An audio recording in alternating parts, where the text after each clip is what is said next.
নমস্কার। অনেকেই জিজ্ঞেস করছেন যে সই জাল হলে কিভাবে প্রমাণ করা যায়।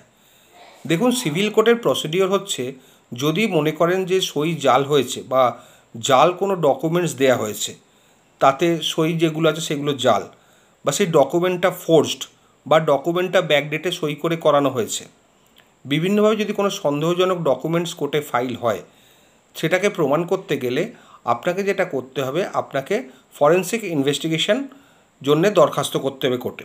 অর্ডার 26 রুল 10A, এই ফরেন্সিক ইনভেস্টিগেশনের জন্যে যে দরখাস্ত করবেন, সেটাতে আপনাকে দেখাতে হবে কোন ডকুমেন্টসটা বা কোন সিগনেচারটা আপনি মানছেন, অ্যাডমিটেড সিগনেচার বা অ্যাডমিটেড ডকুমেন্টস, আর কোনগুলো আপনি মানছেন না, কোনগুলো ডিসপিউটেড সিগনেচার, সেইগুলো আপনাকে অ্যাপ্লিকেশানের মাধ্যমে বলতে হবে, এবং এই অ্যাপ্লিকেশান কোর্টে ফাইল হবে। এবং কোর্টকে এক্সপার্টই এই অর্ডারগুলো হয় না, আদার সাইডকেও কোর্ট সুযোগ দেবে এই অ্যাপ্লিকেশানটা আদার সাইডের ওপর সার্ভিস করতে হবে। তারপর আদার সাইড জবাব দেবে, তারপর হিয়ারিং হবে।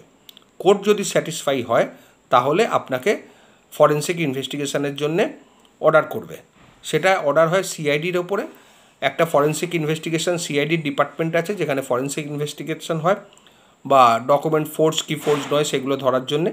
আরেকটা আছে সিআইএফএল, কেন্দ্রীয় সরকারের অধীনস্থ, সেখানেও হয়, সেন্ট্রাল ফরেন্সিক ল্যাবরেটরি। এইখানে অ্যাপ্লিকেশানটা করতে হয়, মানে কোর্টে অ্যাপ্লিকেশান করতে অর্ডার হওয়ার পরে কোর্ট থেকে ওদের ওপর নোটিশ যায় কী কী ক্রাইটেরিয়া আছে, কী কী পাঠাতে হবে, সেইগুলো ওরা বলে, বা ফিস কত হবে সেগুলো ওনারা কোর্টকে জানান। কোর্ট সেই মতো আপনার টোটাল ডকুমেন্টস ওখানে পাঠিয়ে দেবেন, সিআইএফএল বা সিআইডি, যেখানে আপনারা চাইবেন, ফরেন্সিক ডিপার্টমেন্টে। তারপরে ওখানে আপনাদের যেতে হবে, খোঁজখবর নিতে হবে কবে রিপোর্ট হয় না হয়। সেই রিপোর্টটা কোর্টে ফাইল হলে সেই রিপোর্টের বেসিসে যিনি রিপোর্ট তৈরি করেছেন তাকে কোর্টে এসে সাক্ষী দিতে হবে, তবেই সেই রিপোর্টটা এক্সিবিট হিসেবে ট্রিট হবে, সেই রিপোর্টটা জেনুইন ধরা হবে। এবং শুধু জমা দিলেই হবে না, আদার সাইড ওনাকে ক্রস করবেন যিনি রিপোর্টটি তৈরি করেছেন। তারপরে যদি দেখা যায় সব কিছু ঠিক আছে, তাহলে কোর্ট সেই রিপোর্টটি মেনে নেবেন এবং সেই রিপোর্টের ভিত্তিতে কাজ করবেন। আজকে এই পর্যন্ত। নমস্কার।